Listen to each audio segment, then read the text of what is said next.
Mr. Afayan, welcome to the program. I wonder if we could just start by talking about the fact that, you know, nobody was looking and this happened in Nagorno-Karabakh in 24 hours. Do you have any explanation about how, you know, the takeover and now the extinction of Nagorno-Karabakh is on the cards? Christiane, thanks for having me. In fact, the beginnings of this process really go back to 2020. So after something like 26 years of essentially a relative peace with negotiations not succeeding to achieve a lasting peace, in 2020, fall of 2020, Azerbaijan attacked, with the help of Turkey, that same region and reclaimed 5 portions of the territory that had been previously under the control of the indigenous Armenians.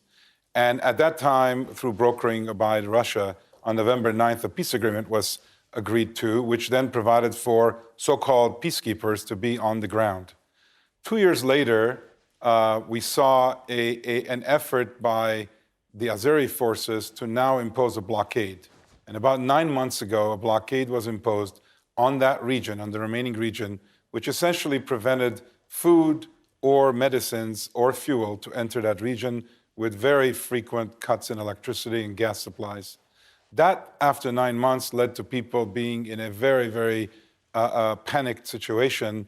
And at the end of that, in September of this year, they attacked militarily, killed about 500 people on the ground, and that then led to complete capitulation by the local population, and all but 3 or 4 of them, I believe, fled within a 3-day period. I was going to ask you whether there was anybody left. And I wonder if you would just tell us, because you're obviously a massively successful American entrepreneur, CEO, businessman, and have done so much, you know, certainly, as we all know, in the COVID environment.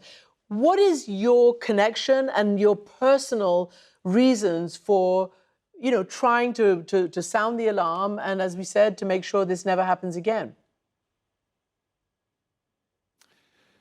Christiane, indeed, I just listened to 2 past segments, and I'm an Armenian who was displaced generationally, first to Bulgaria after World War I, then that is my father, then in Lebanon, where I was born, and we fled a civil war.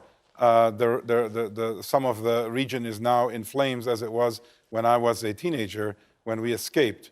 And I came to North America to be able to contribute to the world, but never really forgetting what took me here. Over the last 25 years, together with partners, I've been deeply involved in economic and social development projects in Armenia, trying to help it recover from 70 years under Soviet rule.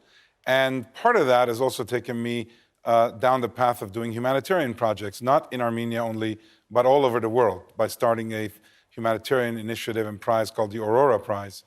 That exposed me over the last decade almost to these types of issues.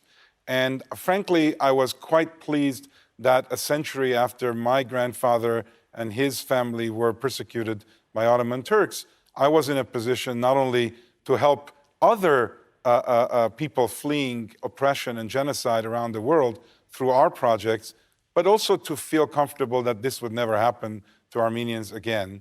And in fact, when it began to happen 3 years ago, under the cover of the pandemic, which was the last time this began. So once the pandemic and now the Ukraine-Russia war have been the cover over which this type of crimes have been committed, it is really shocking, because ultimately we're all trying to seek lasting peace.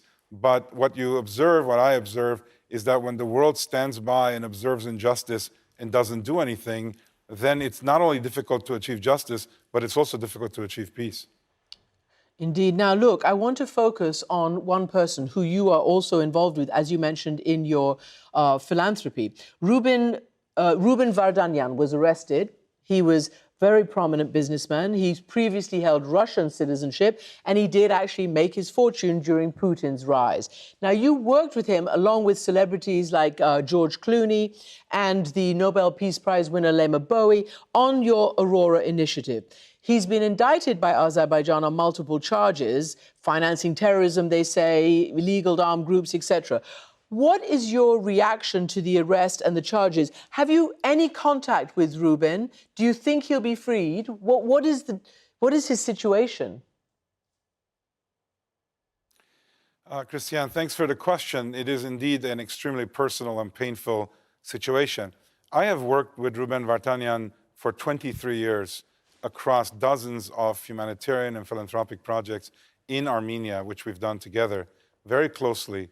And I've observed his character, his contributions, not only in Armenia, but throughout the world. Rúben, out of utter desperation for the fate of his people, moved to Karabakh, what we call Artsakh, last fall to help the people who were remaining there regain their dignity and try to offer some resistance to the pressure they were under.